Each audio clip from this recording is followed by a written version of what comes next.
کون کون چاہتا ہے مرتے وقت زبان پر کلمہ طیبہ جاری ہو؟ ہائے ہائے، فضیلت پتہ ہے کیسی ہے؟ حدیث پاک میں آتا ہے جس کی زبان پر، حدیث کا مضمون ہے، آخری کلمہ لا الہ الا اللہ ہوگا، دخل الجنہ، وہ جنت میں داخل ہو جائے گا۔ ہم ہر مسلمان چاہتا ہے، ٹھیک ہے؟ آپ سب نے ہاتھ اٹھایا کہ آپ سب چاہتے ہیں مرتے وقت کلمہ پاک زبان پر ہو۔ اب ہاتھ نہیں اٹھانا، آپ سے پوچھ رہا ہوں، اپنے آپ سے پوچھ رہا ہوں، آج پورے دن میں کتنی بار کلمہ پڑھا ہے؟ اس پورے ہفتے میں کتنی بار کلمہ پڑھا ہے؟ عجب کہانی ہے ہماری، یقین کریں عجب کہانی ہے۔ مرتے وقت سب کو کلمہ چاہیے، زندگی میں کلمہ پڑھنے کا ٹائم نہیں ہے۔ اللہ اکبر۔ سکرات کو جانتے ہو کیسا ہوگا؟ زبانیں سخت ہو جائیں گی، بندہ اتنی تکلیف میں ہوگا کہ کوئی لفظ ہی نہیں نکلتا منہ سے۔ ہمارا تو بخار میں لفظ نہیں نکلتا، سکرات کی کیا بات کروں میں؟ جس وقت زبانیں بھاری ہوں گی کلمہ کیسے ادا ہوگا جب تم نے زبان کو عادی نہیں بنایا؟ ہاں، ایک بزرگ کا بڑا پیارا قول میں نے سنا تھا، وہ فرماتے ہیں اپنی زبان کو کلمے کا عادی بناؤ، جس وقت سکرات کا عالم ہوگا زبان بھاری ہوگی اس وقت بھی کلمہ جاری ہو جائے گا۔ مبارک ہونے جو روز کلمہ پاک کم از کم ایک تسبیح تو پڑھ لیا کرے یار۔ 100 بار کلمہ پڑھنے میں دیری کتنی لگتی ہے؟ ایک اور فضیلت سن لو آج، اللہ مجھے بھی عمل کی توفیق دے الحمدللہ۔ چلیے تحدیث نعمت کے لیے اس لیے بتا رہا ہوں کہ شاید آپ بھی میرے ساتھ شروع کر دیں اس کام کو، اللہ مجھ سے کروا بھی لے۔ حدیث پاک میں آتا ہے جس کا مضمون ہے کہ جو 70,000 بار کلمہ پاک پڑھ لے اس پر جنت واجب ہو جاتی ہے۔ آپ یقین کریں اگر اس کو ٹارگٹ میں لے لینا کہ یار بس اب ایک مہینہ، سبحان اللہ، اب تو ویسے ہی اعلیٰ حضرت کا مہینہ آنے والا ہے، اس کے بعد ربیع الاول کا مہینہ آنے والا ہے، 2 ٹارگٹ لے لو چلو آج، ہاں، کہ 70,000 بار کلمہ پاک ہم سفر میں پڑھ لیں، اور انشاءاللہ 70,000 بار درود پاک ہم ربیع الاول میں پڑھیں گے انشاءاللہ۔ ہاں، اور اچھا یہ جو فضیلت ہے نا 70,000 بار والی، اس میں لا الہ الا اللہ، حدیث میں الفاظ اتنے ہی ہیں، ٹھیک ہے، لیکن ہر 100 بار 50 بار پڑھنے کے بعد محمد الرسول اللہ صلی اللہ تعالی علیہ وسلم بھی پڑھ لیں، ٹھیک ہے نا؟ تو آپ بہت اسپیڈ میں پڑھ لیں گے، آپ یقین کریں آدھے گھنٹے کے اندر 1000 بار کلمہ پاک ہو جاتا ہے۔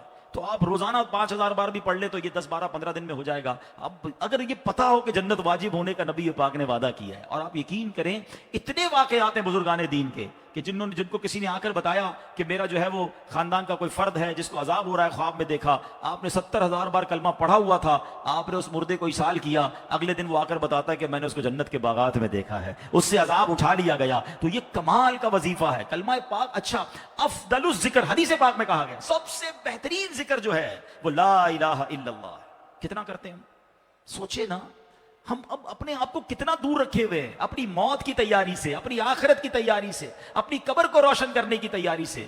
نہ کریں میرے پیارے اسلامی بھائیوں ایسا۔ صرف دنیا نہیں ہے، ہم اس دنیا میں آئے ہیں نا، قرآن کہتا ہے، سورہ ملک پڑھتے رہتے ہو نا، قرآن میں رب کیا فرماتا ہے؟ الذی خلق الموت والحیات لیبلوکم ایکم احسن عملا۔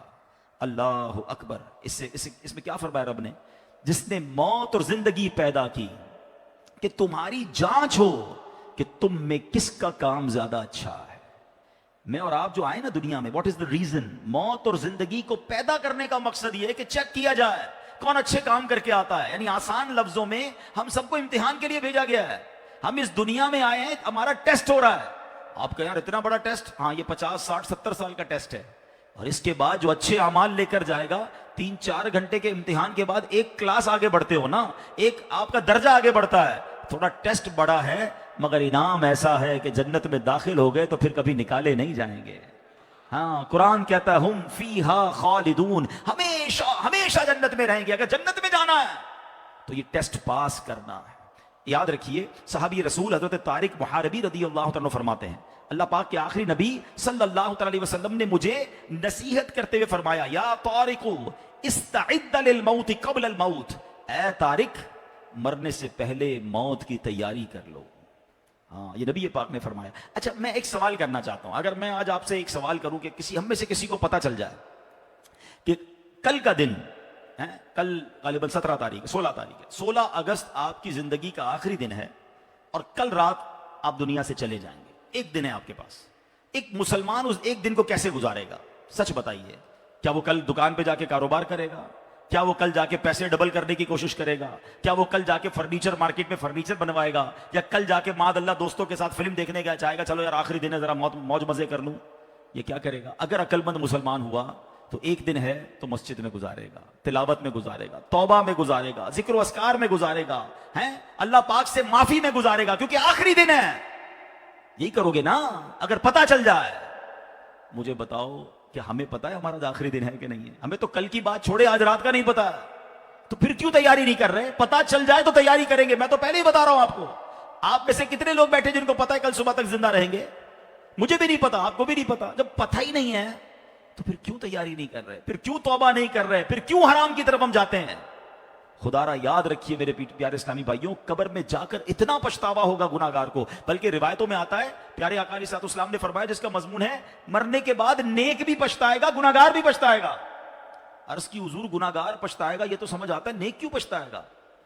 فرمایا گناہگار تو گناہ کی وجہ سے پچھتائے گا، حدیث کا خلاصہ ہے.